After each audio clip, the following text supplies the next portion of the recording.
Good morning everyone. Ito nga pala ang ating mga alaga. Kakalinis lang natin ng kanilang kulungan. Bali, dinisinfect natin yan. Tapos, naumpay tayo dun sa may gilid. Ayan, kakain lang nila. Bali, alas 11 na sila napakain ngayon kasi nilinis ko pa ang kanilang kulungan. Kaya yan, no? Sabik na sabik sila sa pagkain. Pero kaninang umaga, pinakain na natin sila ng feeds na may konting ubod ng saging. Tsaka vitamins na rin. Pinainom natin sila kaninang umaga ng vitamins. Pati ng fermented fruit juice. Hinalo natin sa dextrose powder para hindi sila ma-dehydrate. Para sa umaga, masiwal sila. Hanggang hapon, hindi sila manghina.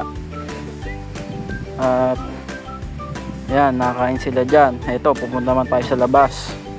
Bali, yan, sila Speed, sila Toto, tsaka si Tito Doitit.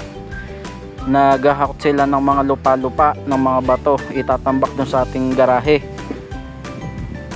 sa ating pinapagawang garahe.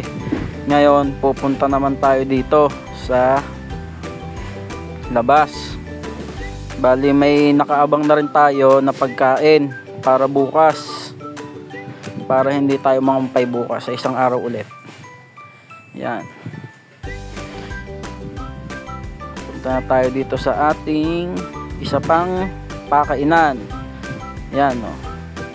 Ayan, mga paborito nila yan, napier, ipil-ipil, tapos yung dahon ng saging na ano na nila ubos na nila. Yan, pang bukas na nila yan, hindi na sakto na sa kanila.